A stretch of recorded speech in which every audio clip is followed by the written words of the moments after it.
Once Human has a crazy amount of subsystems when it comes to player power.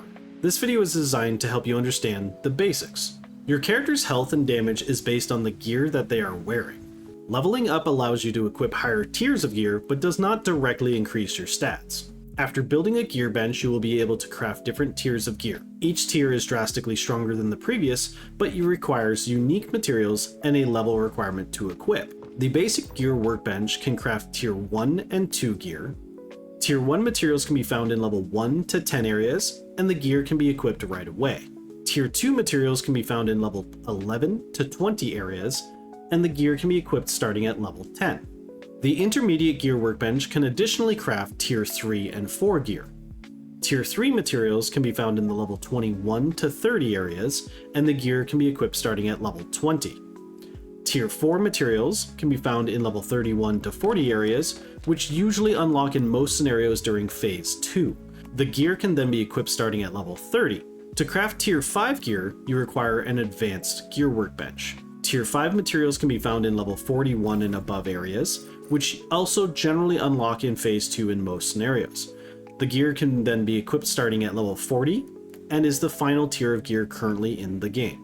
After crafting your desired gear, you are able to upgrade it with additional materials through a process called calibration. This will increase damage for weapons, while increasing your psi intensity and health when upgrading armor. Psi intensity is a base damage stat used for elemental and special actions. The max level of calibration is dependent on the tier of the gear, with tier 5 gear maxing out at level 10 for weapons and level 6 for armors. For weapons, there's an additional bonus unlocked at calibration level 4, 7, and 10. This is known as calibration blueprints and is able to be changed out with different stats. To do this, you need to loot similar weapon types during your gameplay to dismantle and receive a calibration blueprint item. This can then be combined with your weapon to overwrite the calibration. The calibration blueprint is consumed in the process. Now that you understand gear tiers and calibration, next we need to understand damage stats and keyword effects. Once Human has two main types of damage: weapon-based damage, think physical bullet damage, and we also have status damage, think elemental things like fire and ice. As you progress through the game, you will discover weapon and armor blueprints that have keyword effects that lean towards one of these two types of damage.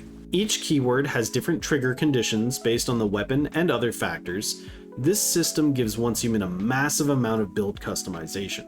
Builds using weapon damage keywords focus on the damage of the gun and the ammunition. They are typically strengthened with critical damage, which is shown with orange text, and weak spot damage, which is shown with red text. Weak spots are, well, weak point locations, such as the head, to trigger additional damage. Critical weak spot hits are also possible, but they're still just shown in an orange critical text. For weapon damage keywords, we have bounce, bullets ricochet off enemies and the ground to hit additional times; bullseye, which marks targets to take additional damage from all sources; fast gunner, when triggered you receive additional fire rate and attack; fortress warfare, which creates an AoE on the ground that increases allied weapon damage; shrapnel has bullets that shatter and hit additional body parts, dealing weapon damage. Builds using status damage keywords focus on powerful elemental effects. In most cases, the base damage of these effects is based on your armor's psi intensity, which is then enhanced through stat increases such as status damage, elemental damage, and keyword specific damage increases. Generally, status damage is unable to be affected by weapon damage, crit damage, or weak spot damage, except in some unique cases. For status damage keywords, we have burn, fire-based abilities that ignite targets causing them to take fire damage over time; frost vortex, ice-based abilities that create a circular AoE of ice that damages enemies within it over time; power surge, lightning-based abilities that inflict damage and reduce the accuracy of the target; and unstable bomber, which triggers slightly delayed explosions on the target. On top of keyword weapons, there are also key armors, noted by this rainbow effect. You can only have one of these equipped at a time, and they drastically enhance or modify the keyword effect. For example, the Mayfly goggles make Power Surge trigger twice, but with slightly less damage per hit. Before we move on from damage types, we can't forget about melee damage. Similar to weapon damage, melee is affected by critical hits and weak spots. However, it is not affected by weapon damage boosts. Instead, it uses the unique melee damage modifier.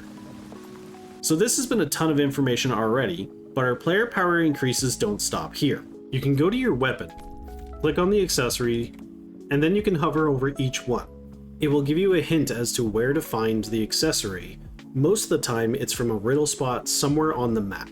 I personally went out and found all of them myself. However, I'm sure there's probably websites that'll give you an exact map as to where to find every single one. Each accessory changes stats such as stability, accuracy, range, and reload speed.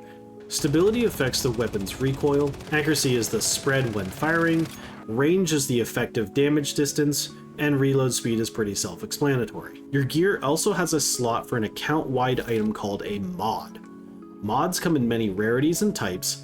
Each can be earned from various different content. The higher the tier of the gear you are wearing, the more sub-passives that unlock on your equipped mods.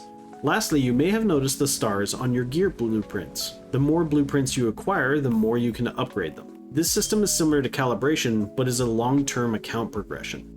Both mods and gear stars have very in-depth subsystems that I'm going to have full videos for. If this video about player power basics helped you, make sure to share it with your friends. And my full playlist of all my guides will be on the right.